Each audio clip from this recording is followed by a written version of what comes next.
This house needs a younger family now, my daughter-in-law said 6 days after we buried my husband of 40 years.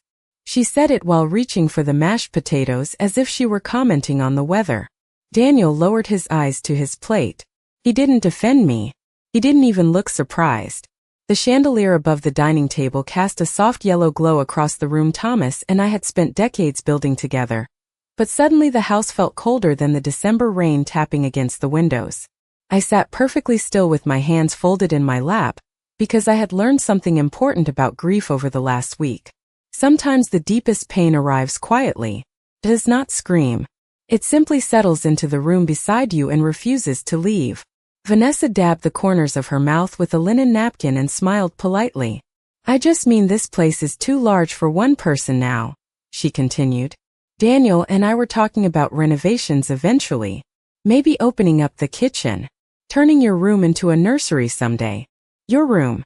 Not the master bedroom Thomas and I shared for 4 decades. Not the room where I held his hand during his final night. Just your room. Like I was already halfway erased from the walls of my own life. I glanced toward the hallway where Thomas's navy coat still hung on the wooden rack near the front door. I had not moved it yet. Some foolish part of me still expected to hear his truck pulling into the driveway every evening around 5:30. I still woke up reaching toward his side of the bed before remembering the hospice nurse quietly zipping the black bag closed while snow drifted outside our bedroom window. Margaret. Vanessa tilted her head slightly. Have you thought about where you'd want to go? The words landed gently, almost sweetly, which somehow made them hurt more. I looked at my son then. Daniel was 43 years old now, with silver beginning to creep into the dark hair Thomas once teased him about. I remembered teaching him how to ride a bicycle in the same driveway where he now parked Vanessa's luxury SUV. I remembered sitting awake through childhood fevers, football injuries, heartbreaks, college applications. And now he sat 3 feet away from me, staring down at his water glass while his wife discussed relocating me like unwanted furniture. I haven't made any plans, I said quietly.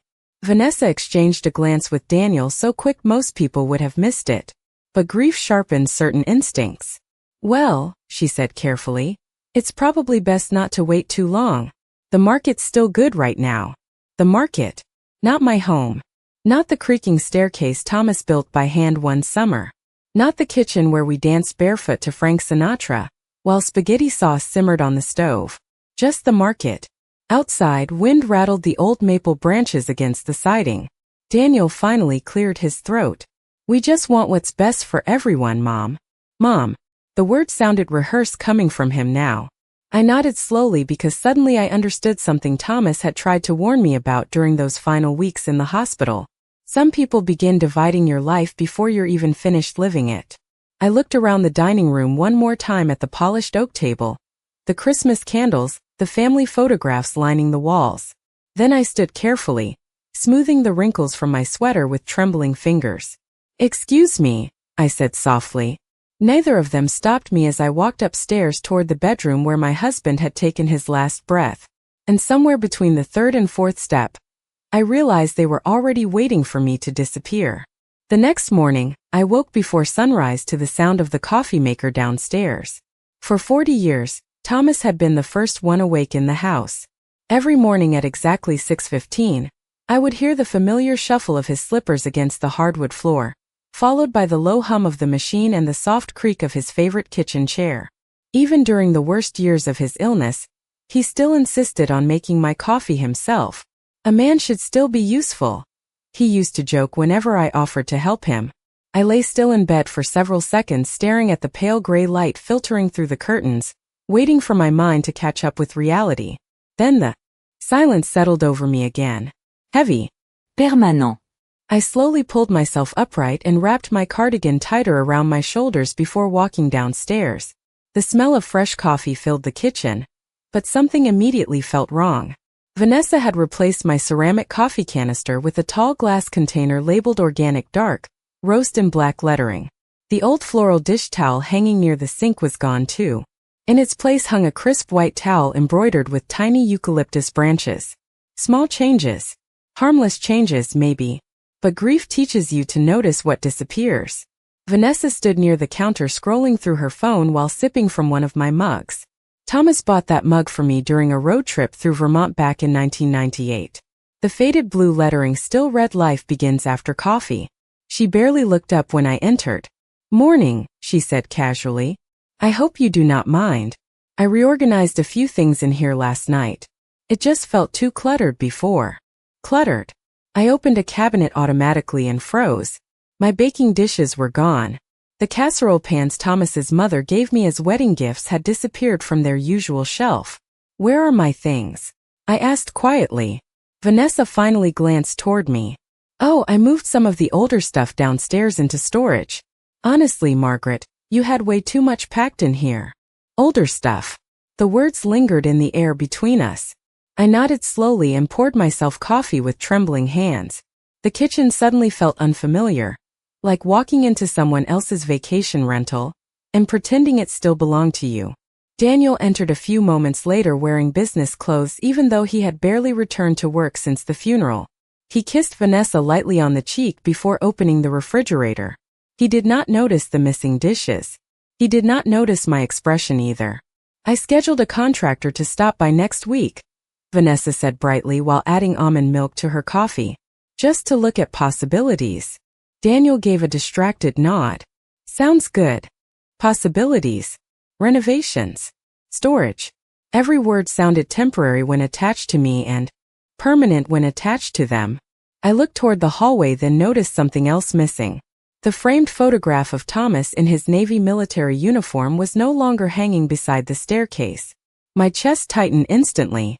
"Where is his picture?" I asked. Vanessa blinked as if surprised by the question. "Oh, I moved it upstairs. I thought the entryway looked cleaner without so many frames." "Cleaner?" I stared at her for several seconds before quietly setting down my coffee cup untouched. Then I walked upstairs to find my husband's photograph leaning face down against the wall outside the guest bedroom. The guest bedroom. The room where I had slept beside him for 40 years. 3 days after I found Thomas's photograph abandoned outside the guest bedroom, I began noticing the whispers. Not loud enough to confront. Just quiet enough to slip beneath doors and settle into the corners of the house like cigarette smoke. Vanessa had a way of lowering her voice whenever I entered a room, but grief sharpens hearing in strange ways. That Thursday evening, I was halfway down the staircase when I heard her speaking from the kitchen. "If we open the dining room into the living area, the value could increase by at least 100,000. I stopped instantly, my hand tightening around the wooden railing Thomas refinished himself one summer after Daniel left for college. "What about your mother?" a man's voice asked. "The contractor, probably." Vanessa laughed softly.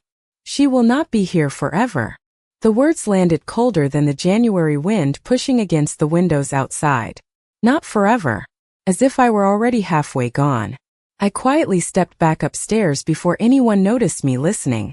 Inside our bedroom, I sat on the edge of the bed staring at the quilt Thomas's sister stitched for us during our 10th anniversary.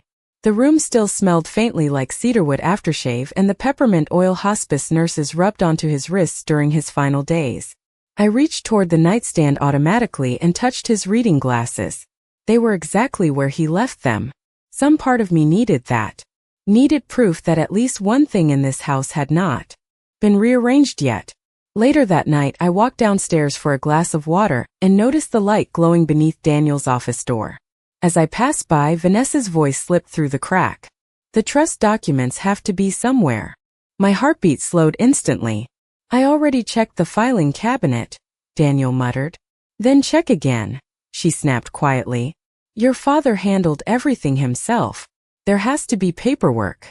Silence followed for several seconds before Daniel spoke again, softer this time. "Maybe we should slow down a little. It has only been a week." Vanessa let out a tired sigh. "Daniel, we cannot put our lives on hold forever. The sooner this gets settled, the sooner we can move forward." Move forward. The phrase people use when they are impatient with grief.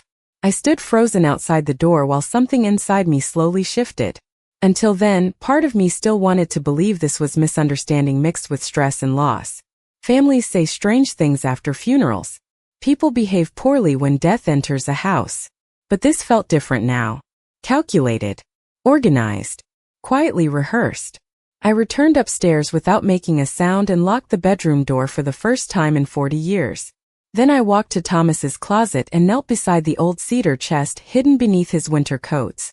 My fingers trembled slightly as I lifted the lid. Inside rested photo albums, military records, old tax returns, and a sealed manila envelope with my name written across the front in Thomas's careful handwriting. Margaret. My breath caught instantly. Outside the bedroom window, snow began falling across the backyard in slow silent waves while I stared at the envelope resting in my lap, suddenly realizing my husband may have known exactly what was coming long before I did. For several minutes, I simply sat there holding the envelope while snow drifted past the bedroom window in soft white sheets. My name looked strange written in Thomas's handwriting now. Familiar, yet suddenly fragile. I traced the ink carefully with my fingertips before sliding one finger beneath the seal. Inside was a folded letter and a smaller packet of legal documents. Clipped together neatly. The letter rested on top. Margaret, if you are reading this, it means I was not there to protect you the way I promised I always would. My vision blurred instantly. I lowered my head for a moment, pressing the paper against my chest while the grandfather clock downstairs echoed through the silent house. Thomas had written the letter months earlier. I recognized the slight shakiness in his handwriting from the final stage of his illness. Even then, he had been thinking about me instead of himself. That was the kind of man he was. I leaned back slowly against the headboard and kept reading. You have spent 40 years taking care of everyone else. Daniel. Me. This family. But grief changes people, and sometimes it reveals who they already were beneath the surface. If anything feels wrong after I am gone, trust your instincts. A chill moved through me that had nothing to do with winter. Outside the bedroom door, I could hear faint footsteps downstairs and the low hum of Vanessa's voice talking on the phone. Life continuing beneath me while my entire world quietly rearranged itself. The next page contained copies of trust documents, legal language, signatures, dates. My breathing slowed as I read line after line carefully. The house had been transferred into a protected family trust nearly 2 years earlier. Thomas had listed me as sole lifetime beneficiary. No sale. No refinancing. No ownership transfer could happen without my written consent while I remained alive. Daniel's name appeared only as secondary beneficiary after my death. After my death. I stared at those words for a long time. Vanessa had no idea. Neither did Daniel apparently. Suddenly their whispered conversations downstairs sounded different in my memory. Desperate instead of confident. I closed the folder carefully and leaned my head back against the wall. For the first time since the funeral, the fog inside my chest shifted slightly. Not gone. Never gone. But thinner somehow. I remembered one night during Thomas's final hospital stay when the machines beeped softly around us while snow fell outside the parking garage windows. He looked exhausted, thinner than I had ever seen him, but his hand still reached for mine beneath the blanket. Promise me something, he whispered. I squeezed his fingers gently. Anything. His eyes moved toward the window before returning to me again. Do not let anyone make you feel like you are in the way after I am gone. At the time I thought he was talking about grief. About loneliness. I did not understand he was warning me. The bedroom door downstairs slammed suddenly, followed by quick footsteps and Vanessa's sharp voice rising faintly through the floorboards. I told you we need to find it before she does. I sat perfectly still, the documents resting quietly in my lap while realization settled over me with terrifying clarity. They were searching for control. But Thomas had already taken it away from them long before either of them realized it. The next morning, I drove to downtown Hartford for the first time since Thomas's funeral. The sky hung low and gray above the city, and patches of old snow clung to the sidewalks beside the courthouse square. I parked outside the same brick office building Thomas had used for nearly 30 years, and sat in the car for a moment with both hands resting on the steering wheel. Harold Bennett had handled our wills, taxes, insurance papers, and every important decision we ever made as a family. Thomas trusted him completely. That mattered to me now more than ever. Inside, the office smelled faintly like old books and fresh coffee. Nothing had changed. The same brass directory near the elevator. The same dark green carpet. Even the receptionist, Carol, looked exactly as I remembered, though her hair had gone almost entirely silver since the last time I saw her. Her expression softened the moment she recognized me. "Margaret," she said gently, standing up immediately. "Oh honey, I am so sorry about Thomas." I nodded politely because if I stopped moving, I thought I might collapse right there beside her desk. "Is Harold available? For you?" "Always." A few moments later, Harold opened his office door himself. He looked older than I remembered. Thinner too. But his eyes sharpened instantly the moment he saw the envelope in my hands. "You found it," he said. Quietly, I stepped inside and closed the door behind me while snow tapped softly against the tall office windows overlooking Main Street. Harold waited until I sat down before speaking again. "Thomas asked me to expect you eventually." My chest tightened. He knew this would happen? Harold removed his glasses slowly and folded them on the desk. He hoped it would not. But yes, he worried. I stared at him in silence while he opened the folder carefully and reviewed the trust documents again. "Margaret, your husband loved you very much," he said finally. Enough to prepare for possibilities he did not want to believe about his own son. The words hurt more than I expected. Because despite everything, some part of me still wanted to protect Daniel in my mind. Still wanted to remember the little boy who used to run into my arms after Little League games holding his baseball glove. Harold leaned back in his chair with a long sigh. "About 6 months ago, Vanessa contacted my office directly asking questions about property transfers after Thomas passed. My stomach turned cold instantly. What kind of questions? Ownership timelines, probate procedures, whether the house could be sold quickly." He paused carefully before adding, "Thomas happened to overhear one of those phone calls while I was discussing paperwork with him." I lowered my eyes toward my hands. Suddenly I understood why Thomas became so insistent about updating legal documents during his final months.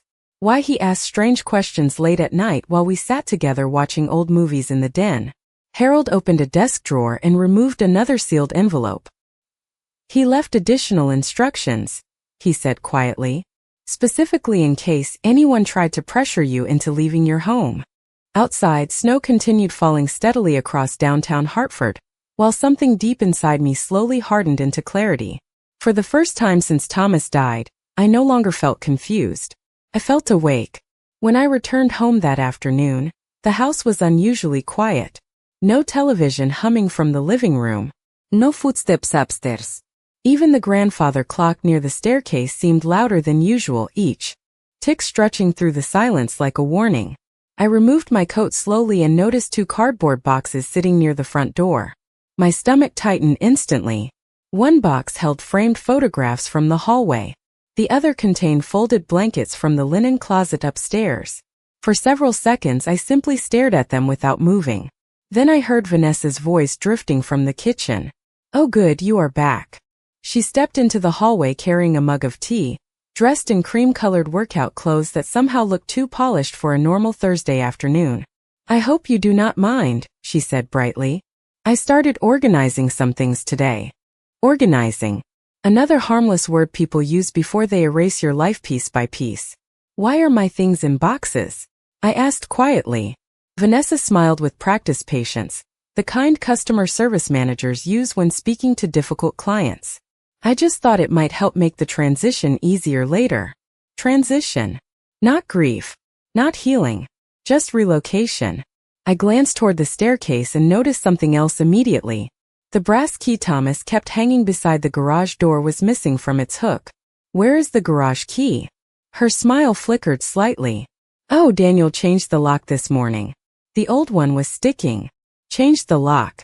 Nobody had mentioned it to me beforehand. For 40 years I parked my car in that garage beside Thomas's truck. Suddenly I needed permission to enter it. I nodded slowly, forcing my face to remain calm. "I see." Vanessa crossed her arms loosely. "Margaret, we are only trying to help everyone move forward. This house has a lot of upkeep, and honestly, it may not be safe for you alone long term." "Safe for you." Another phrase disguised as concern. Before I could answer, the front door opened and Daniel stepped inside carrying grocery bags. Snowflakes clung to the shoulders of his coat. He stopped the moment he saw the boxes near the entrance. "What is all this?" he asked uneasily. Vanessa answered before I could speak. I started sorting some storage items. Daniel glanced toward me briefly but looked away almost immediately. Maybe we should slow down a little, he muttered quietly. Vanessa let out a soft breath through her nose. Daniel, we already talked about this. Then she turned back toward me again. Actually, I made a few calls this morning. Something in her tone made my chest tighten. Calls? Just informational, she said quickly. There is a lovely senior community about 20 minutes from here. They have private apartments, walking trails, social activities. Honestly, it seemed perfect. Perfect. I stared at her while cold understanding settled deeper inside me. She had already imagined my replacement in this house. Already pictured herself choosing new paint colors and tearing down walls while I sat somewhere else surrounded by strangers playing bingo under fluorescent lights. Daniel rubbed one hand across his forehead tiredly. Vanessa. But she kept going. I even scheduled a tour for next Tuesday. No pressure, of course. Of course. I looked from her to my son standing silently beside the kitchen doorway holding grocery bags while his wife planned the removal of his grieving mother less than 2 weeks after his father's funeral. Then I smiled softly for the first time in days. Not because I was happy, because suddenly I understood exactly how far they were willing to go. And that knowledge made me dangerous in a way neither of them recognized yet. The following week, I became someone else inside my own house. Softer. Quieter. Slower. I stopped questioning the missing photographs and the disappearing kitchenware. I thanked Vanessa when she moved another box downstairs. I even agreed to visit the senior community she had selected for me. That surprised her most of all. I saw it immediately in the way her shoulders relaxed when I said, "Maybe you are right. Perhaps it is time to simplify my life." Simplify. She practically glowed hearing those words. People become careless when they believe they have already won. That was something Thomas understood long before I did. Tuesday morning arrived cold and windy. Vanessa drove us to the senior community 20 miles outside Hartford while soft jazz played through the car speakers. The entire drive she spoke in that falsely cheerful voice people use around the elderly when they are trying to manage them rather than listen to them. There are gardening clubs, she explained brightly, and yoga classes. They even have movie nights. I nodded politely while staring out the passenger window at frozen fields and gray telephone poles passing beside the highway. At one point, Vanessa reached over and squeezed my hand gently. I really do want what is best for you, Margaret. Her wedding ring flashed beneath the pale winter sunlight. For a moment, I almost admired how convincing she sounded. The facility itself smelled like lemon disinfectant and overcooked soup. The receptionist smiled too widely. Residents wandered slowly through the lobby wearing slippers and blank expressions while a television mounted near the ceiling played an old game show no one seemed to be watching. Vanessa kept glancing at me carefully during the tour, studying my reactions the way real estate agents study buyers. It feels peaceful, she whispered hopefully. Peaceful was not the word I would have chosen. Temporary maybe. Quiet in the saddest possible way. During lunch in the dining hall, Vanessa excused herself to take a phone call outside. The moment she disappeared through the lobby doors, I removed my cell phone from my purse and dialed Harold's office. Everything is ready, he told me calmly after I explained the situation. The property protections are fully activated. Your husband was very thorough. I looked around the dining room filled with strangers eating silently beneath fluorescent lights, and felt something inside me settle into place with absolute clarity. Vanessa believed she was preparing my future. In reality, she was helping me understand exactly who she was. By the time we returned home that afternoon, I had already made my decision. I walked upstairs slowly, closed the bedroom door behind me, and unlocked Thomas's cedar chest again. Beneath the trust documents sat another folder Harold instructed me not to open unless necessary. This time I opened it.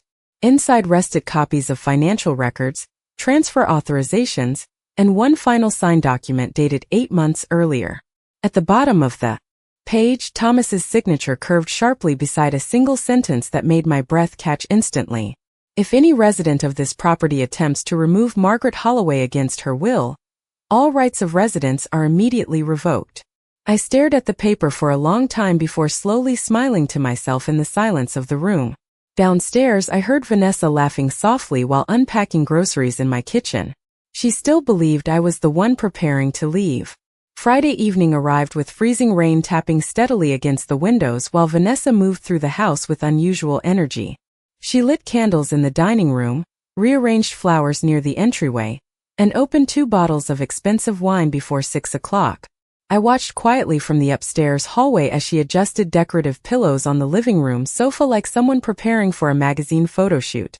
Around 6:30, Daniel came upstairs looking uncomfortable. "Mom," he said carefully while standing outside my bedroom door, "Vanessa invited a realtor over tonight. Just to discuss future possibilities." Future possibilities. The phrase almost made me smile now. "I understand," I answered calmly. He shifted his weight awkwardly. "You do not have to join us if you do not want to." I looked at my son for several seconds. His face looked tired lately. Older somehow. Grief had reached him too, though differently. Beneath his silence, I could finally see uncertainty beginning to crack through the confidence Vanessa had built around him. "No," I said softly. "I think I would like to hear the conversation." Downstairs, the realtor arrived exactly at 7 carrying folders and color samples tucked beneath one arm. Vanessa greeted her warmly, while gesturing around the house with growing excitement. "We are thinking open concept," she explained brightly. "The walls make everything feel smaller than it really is." I stood quietly near the staircase listening while the woman nodded professionally and studied the room. "This neighborhood is extremely desirable right now," the realtor said. "With renovations, the property value could increase significantly." Property value, investment, potential, square footage. They spoke about my home the way surgeons discuss a patient already asleep on an operating table. Vanessa walked toward the dining room entrance. "And eventually we would probably redesign the upstairs completely, especially once Margaret settles somewhere more manageable." Somewhere more manageable. That was the moment I stepped fully into the room. The conversation stopped instantly. Vanessa blinked in surprise before quickly recovering her smile. "Margaret, I thought you were resting." "I was," I replied calmly. "But I realized something important." Daniel looked up from the kitchen island, tension immediately filling his expression. I walked slowly toward the dining table and placed a thick manila folder onto the polished wood surface directly beside the wine glasses. Then another knock sounded at the front door. Vanessa frowned slightly. "Are we expecting someone else?" Before anyone answered, Harold Bennett stepped inside carrying his leather briefcase, snow melting across the shoulders of his dark overcoat. The entire room changed the moment Vanessa recognized him. "Good evening," Harold said politely while removing his gloves. "I apologize for arriving unannounced, but there are several legal matters regarding this property that require immediate clarification." Daniel stood up slowly. "What legal matters?" Harold opened his briefcase carefully and removed a stack of documents. According to the Holloway Family Trust, Margaret Holloway remains sole protected beneficiary and controlling resident of this property. Silence swallowed the room completely. Vanessa stared at him without blinking. Harold continued calmly. "Furthermore, any attempt to pressure, relocate, or remove Mrs. Holloway against her will automatically revoke residential privileges for all secondary occupants."